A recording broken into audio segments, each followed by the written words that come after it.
Welcome to the Selling from the Heart podcast on the Salescast Network. You've joined a global movement of sales professionals who are dedicated to being authentic and building trust. We call it Selling from the Heart. Together, we are on a mission to bring sincerity and substance to the sales profession we all love. Get ready to be inspired and equipped as we join our hosts, Larry Levine and Darrell Amy.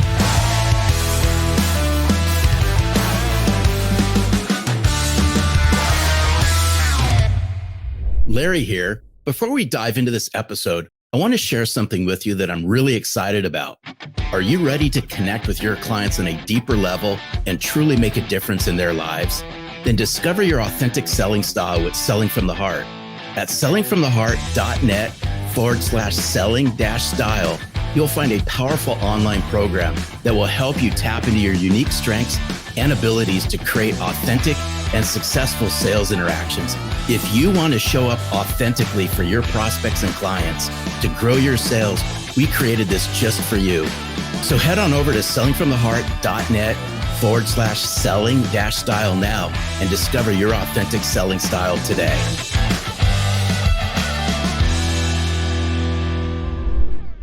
Welcome back to the Selling from the Heart podcast. Your co-host, Darrell Amy, here today with Larry Levine. What's going on, Larry? Another day in the Selling from the Heart podcast studio. Absolutely love it, Darrell. We have an incredible conversation coming up. And let me tell you one thing. I know you're going to learn something, but I guarantee you're going to have some fun today. Kimberly Wiefling is a rock star, and this is going to be a blast. Welcome back. If you're new to the Selling from the Heart podcast, I just want to say thank you for joining us. We've had a tremendous growth in the audience following the Authentic Selling Challenge 2023. And I just want to let you know, you've joined a growing movement of sales professionals and leaders that want to be genuine, that want to be authentic, that want to build trust. And we call it Selling from the Heart. Larry, it's exciting right now seeing all of the interaction inside the community, especially following the 2023 Authentic Selling Challenge. It was a dynamic event, power-packed. I'm still unpacking the things that I learned from that incredible set of coaches that worked with us. Yeah, and here we are weeks later. I'm still getting comments back. And what's really interesting is here's the one that comes out more often than not. Where do you find your guests? Your guests are absolutely amazing.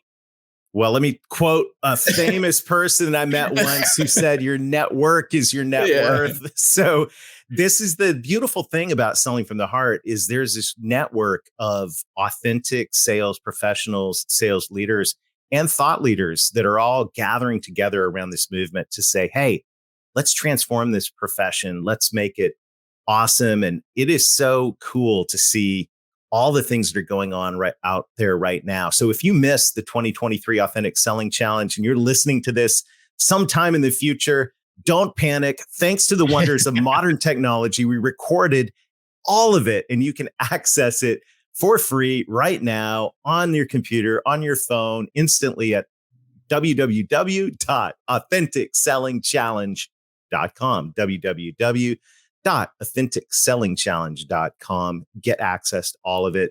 It's exciting right now, Larry. And I know as we head into 2023, you are absolutely full of vision around this movement of authenticity and trust in the sales profession.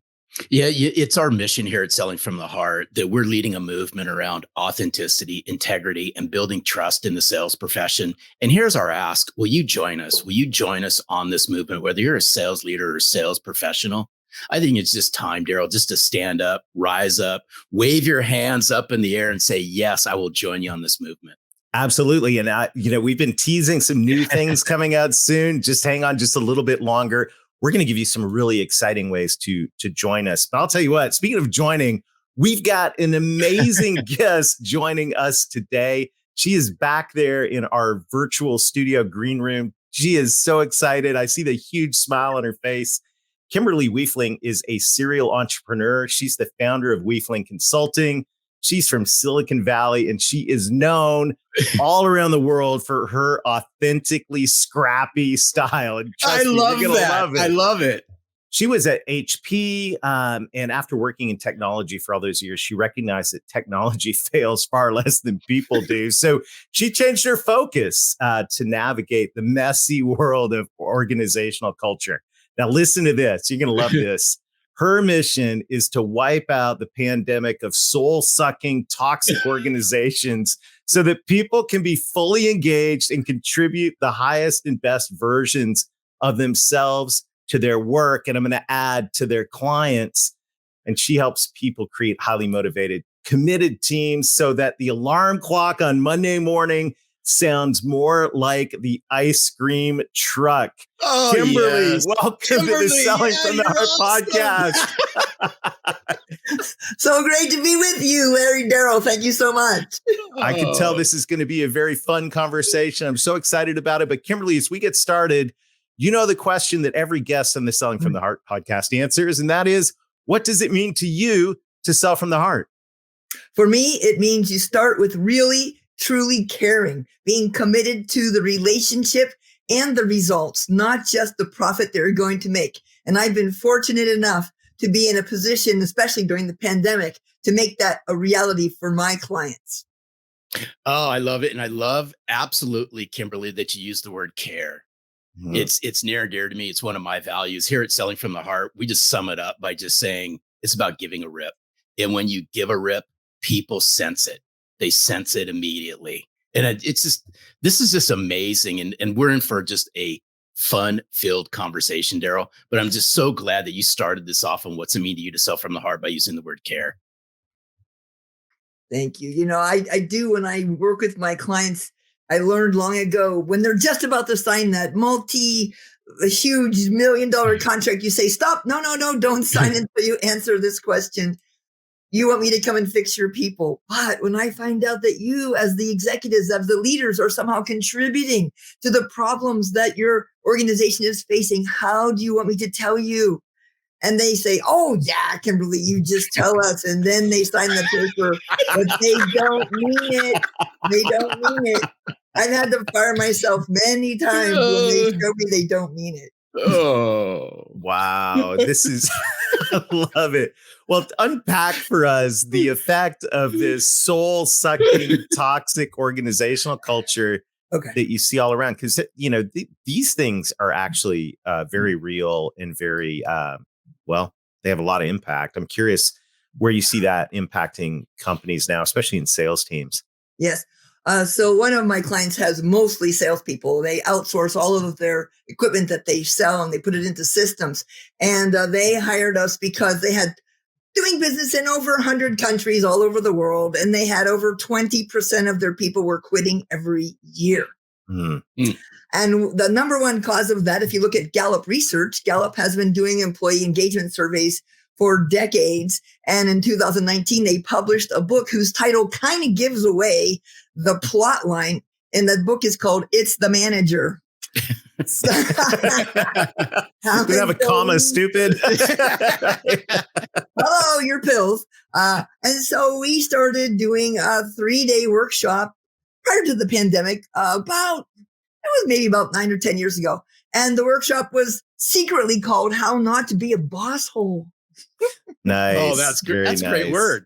That's a great word. There is a book called Boss Hole. There are several, actually. And I tell people, don't worry, you don't need to read it. You just purchase it and place it on your desk facing out where your manager will see it. So long story short is after doing many of these workshops for many cohorts and having hundreds of people graduate from our program over a period of 5 years, they looked at the results and said, oh my God, Kimberly, only 1% of your graduates quit every year. And only 12% of the people who work for your graduates quit. Can you imagine how much money they save by not having a 20% voluntary turnover? And again, primarily it's lack of engagement. Either you're disengaged, actively working against your own company, or you're not engaged. You're just coming to work just in exchange for a paycheck, doing the bare minimum, no discretionary effort. That's the definition of not engaged. And it's just, unfortunately, it runs rampant. It runs rampant here.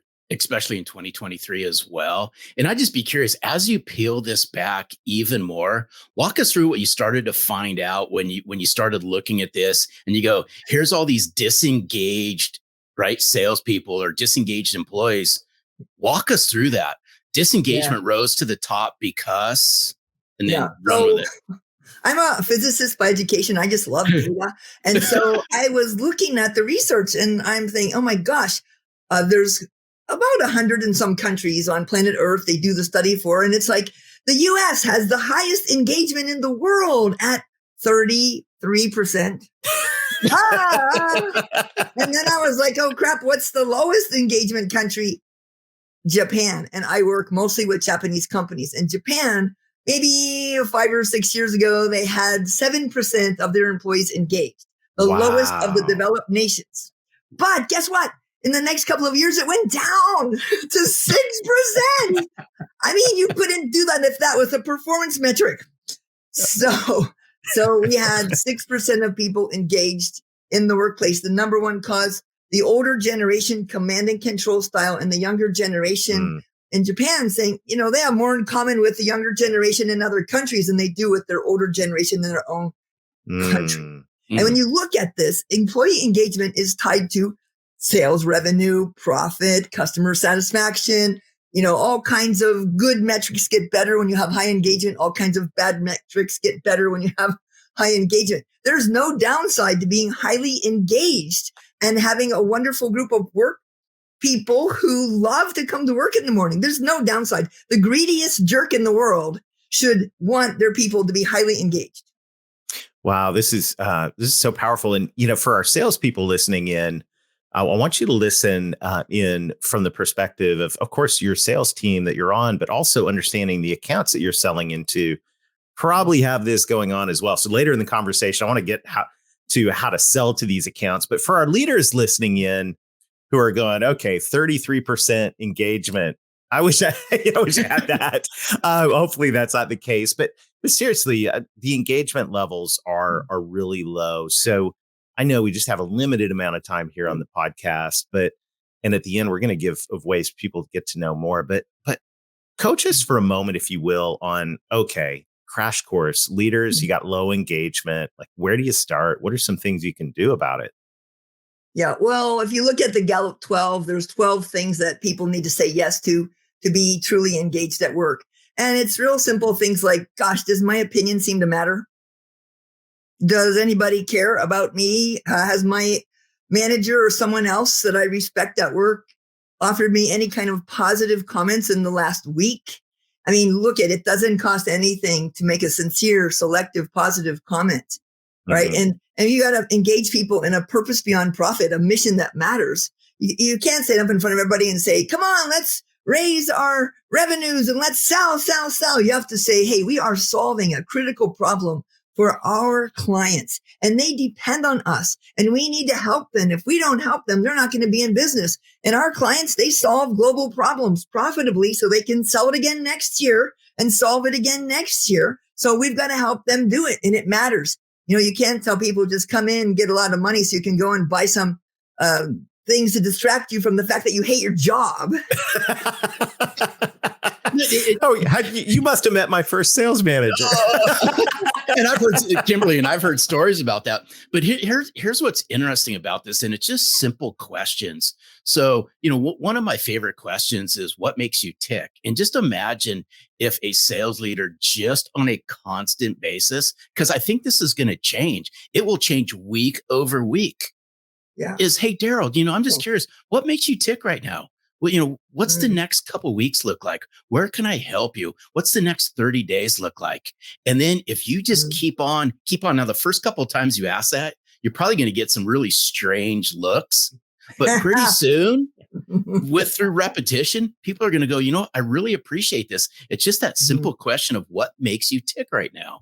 I think the questions are key, Larry. And I think that's so important to connect meaningfully, heart to heart. Yep. There's so many people just saying, oh, how are you? Fine. I hate that question. People ask me how I am. I'm like, please don't ask me that. Have you read the news lately? Anybody who's paying attention ain't fine. And my buddy, Patrick Cowden, he created a wonderful script from the beyond. And he has people ask, how are you really? Yeah. And then he asks, what do you need now, really? And those kinds of heart-to-heart connections make all that superficial stuff unbearable for people who crave authenticity. Wow, that's a powerful add-on to a simple question that we all ask all day long, and a heart to be able to actually give a rip and listen. And once again, to our sales professionals listening into this conversation as well, you can be a part of this. This goes both ways, and you can do this for your clients and prospects as well to be that intentionally encourager, as our friend Brian Sexton likes to say. Well, so like, look, in the US, nobody wants to talk about this, but over half of the people in the US have some kind of emotional or mental struggles right now. So you go around asking people, how are you? Fine. That's an insult.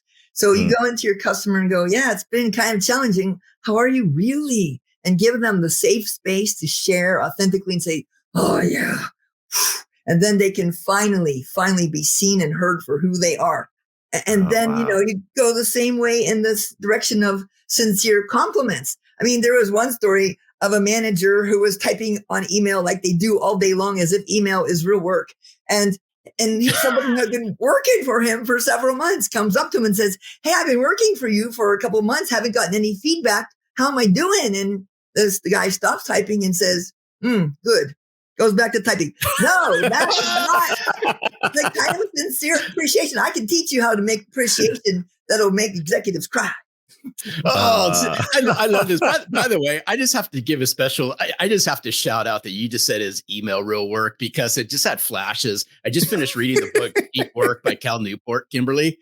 And he basically goes over that. And he says email shallow work. So it's E stands for escape real communication. That's love it. Go. I love it. I mean, you literally have people emailing someone who sits right across the room and walk over there, see that human being, and say, "How are you?" Really? Sake. Yeah. One of the people in our community that does a fantastic job at modeling this so well, we're going to hear from in just a moment. And in the middle of our show now, as you know, if you heard last week, we've got a brand new show format. In the middle of every one of our episodes, we get to hear from somebody in our community that submitted a video saying, what does it mean to them to sell from the heart? And today we've got our good friend, Ben St. Clair. And I think Ben models this so well. So we're going to take a brief break in this conversation, come back with Kimberly in just a few minutes after a word from our sponsors. Let's hear what Ben has to say about what does it mean to him to sell from the heart. Hey, are you ready to take your sales to the next level? At Selling from the Heart, we believe that authenticity wins. And that's why we created the all-new program, Discover Your Authentic Selling Style. This is a powerful program that will help you tap into your unique strengths and abilities to create authentic and successful sales interactions. If you believe in selling from the heart and want to grow your sales, we created this course just for you. So head over to sellingfromtheheart.net/selling-style and discover your authentic selling style today.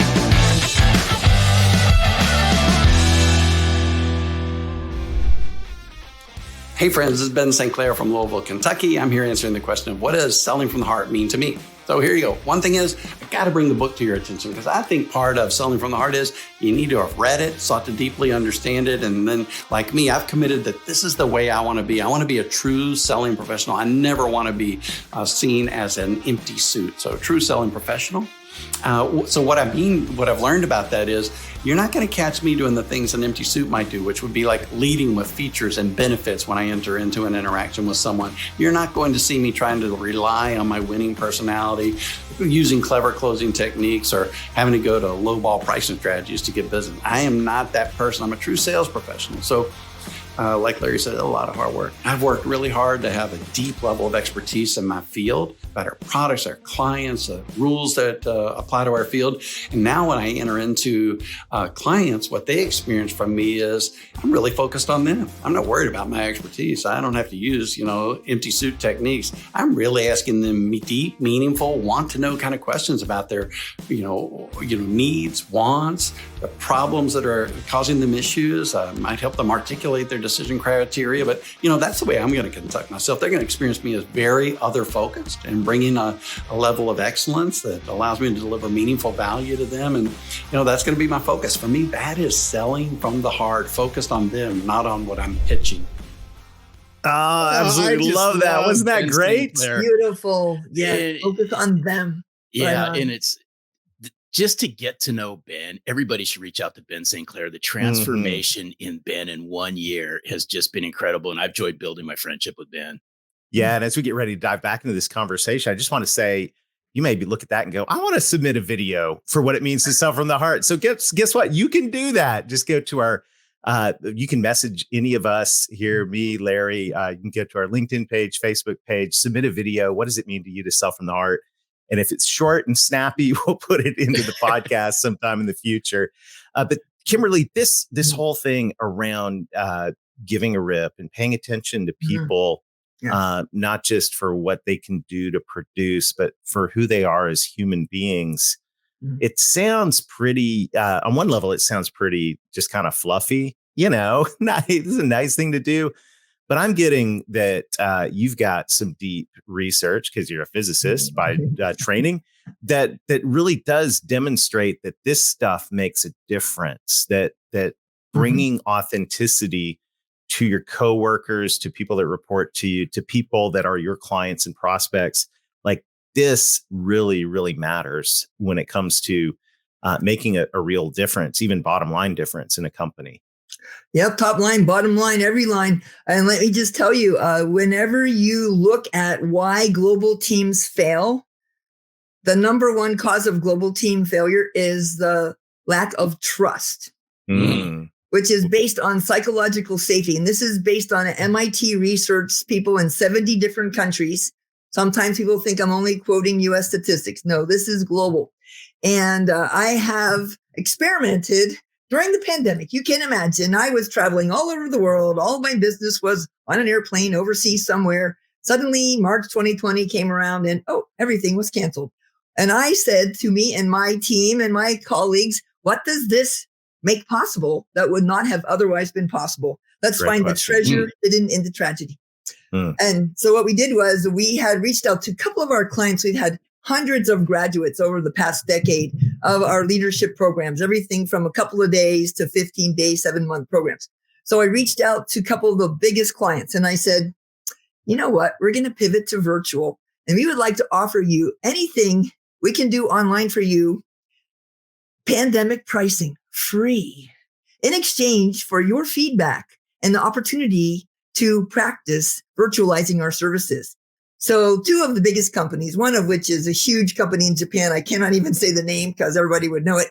And they said, sure, when can you start? And so we got bunches of their people together for a period of, a few hours every week or every 2 weeks over a 2-month period. So April and May, here we are bringing them together saying, all right, let's find the diamonds hidden in this doggy poo that called the pandemic.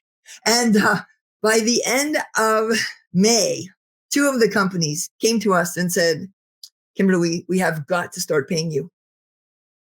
Wow. Hello. Wow. How many of your customers are coming to you saying, no, we cannot take advantage of you. We must start paying you. Yeah. And that just led to a complete pivot. And then by 2021, thanks to that and a lot of other hard work, our revenues for my business matched 2019 without ever getting on an airplane. And heck, I didn't even need to wear anything but sweatpants from the waist down. Very nice. Very nice.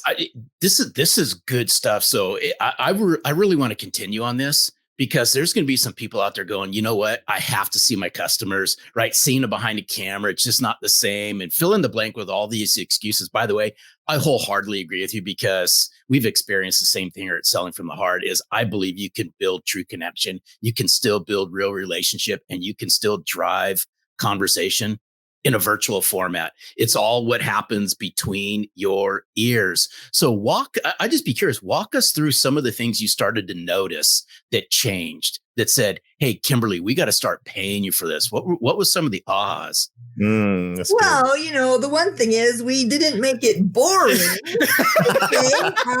We tried to have a little bit of fun. We said, bring your favorite hat or crazy glasses. And we also did a lot of mind expanding exercises, which required people to interact and engage, use virtual whiteboards, get into breakout rooms, and talk with each other. And we also let them share the dark side. We were like, we don't want to hear this happy stuff. We want to hear, how could we take this situation, which is the most challenging most of us have ever faced? How could we make it worse? And that was very much a relief for people to say, you know what? It could be worse. What about a giant asteroid the size of Texas hits the Earth? All right. So we gave them a fun, playful, psychologically safe place to express and then engage and connect meaningfully. And that was very challenging, especially, a lot of these folks, they were technology engineering people, engineering sales people, and they call that stuff touchy-feely crap. Yeah. The mad scientist. Yeah, I really like that. Hey, just real quick, for all of you who are not watching this on YouTube, you got to tune in. You got to tune in to all of this. You just have to. You got to, all of this stuff. You can buy all these visual enhancements. It's all something you can charge on your tax deductible expenses. Oh, I love it. And let me tell you, the other thing that happened was, I work a lot with Japanese companies, and you never get invited to their house or see their families. I got to meet their kids. Wow. And when you're sitting there with a little dinosaur hat on and the kids go by and they see that, they come over. They want to know, who is that interesting person? Well, as we wrap with the rubber chicken. But you know what I love about this, Darrell? This is the rehumanization part. Yes. Of sales. And it's so interesting because we all are humans. But I think during the pandemic, and even as I'm listening to what you're saying, it's rehumanizing our interactions with people. Right on. And, people need to understand that we are human beings first, and you cannot separate your personal and your professional life, no matter how many of us have been taught that during our careers. It is about building relationships, building psychological safety, and building trust. And that is the foundation of Selling from the Heart and every other meaningful connection to our clients. Wow, I love that. And as we wrap up, I'd love if you could coach us for a moment on how to build those safe spaces. So we got, once again, leaders, we got salespeople. What are some tips in terms of how to create that space where things can open up and trust can be built? Well, one of the easy ones is people who have fun together and play together trust each other. They learn to build good relationships. Now, if you want to purposely create trust, the most powerful exercise I have ever learned is this.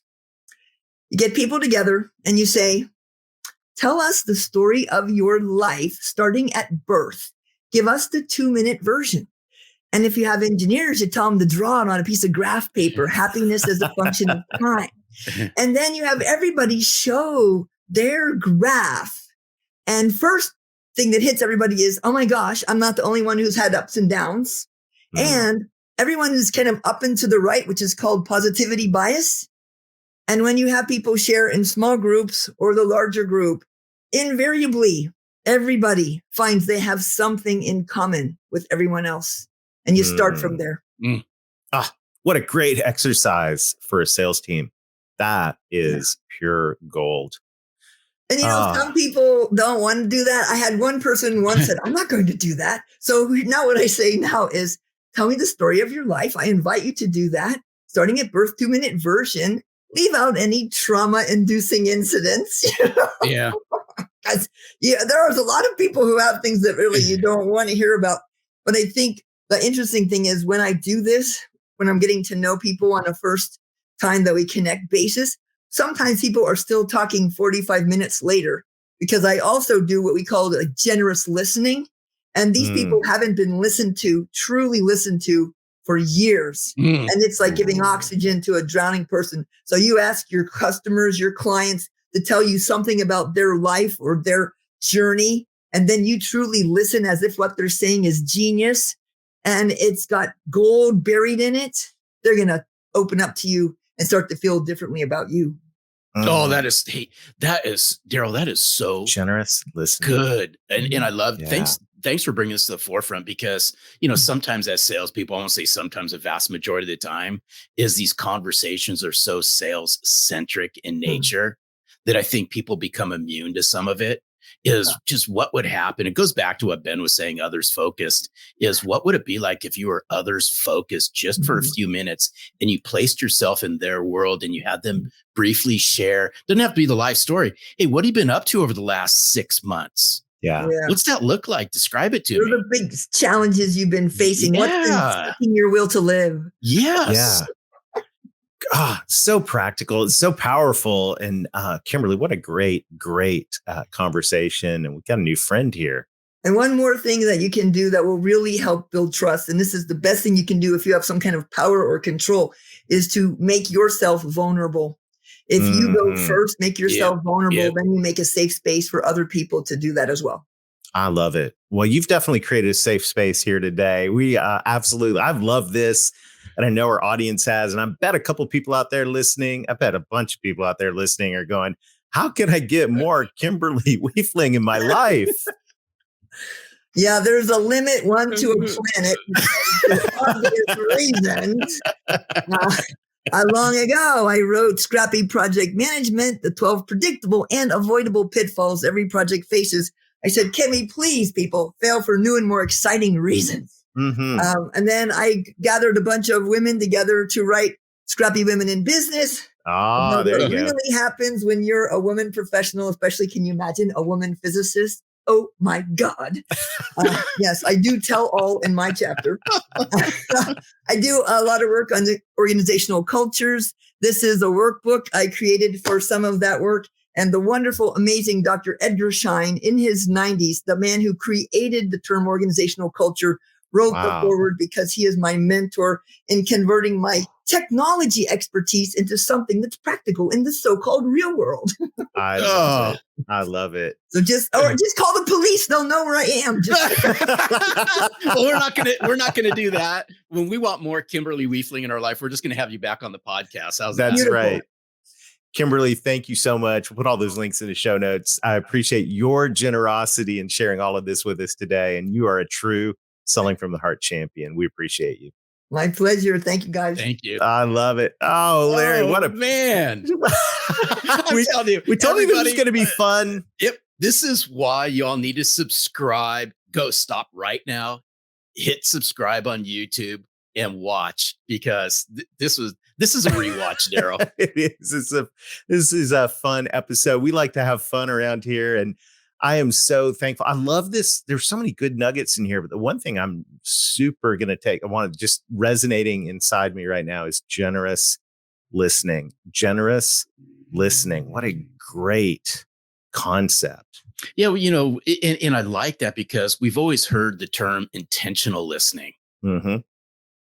I think now, hey, Kimberly, I'm going to steal this. We have to be generous with our listening now.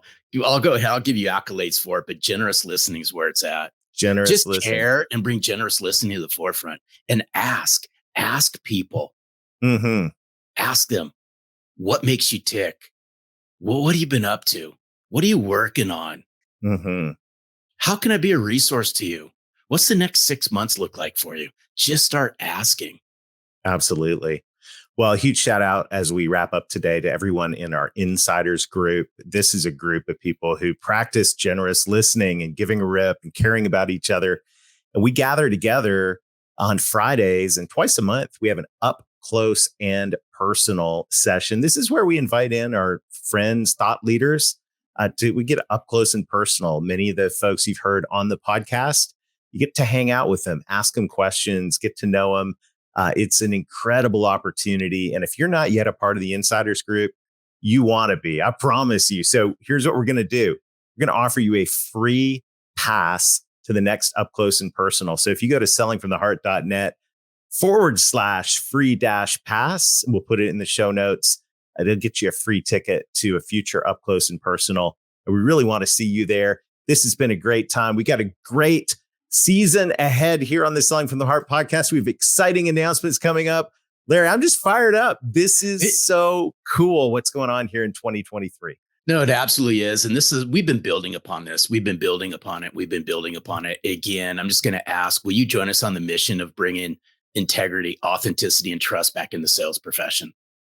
Yes, I will, Larry. I know. Yes, I will. Darrell already knew that, man. And we're going to give you more practical ways to do that here in the weeks to come. So stay tuned. Make sure to like or subscribe. Until next time, keep being genuine, keep being authentic, keep building trust, practice generous listening, and most of all, sell from the heart.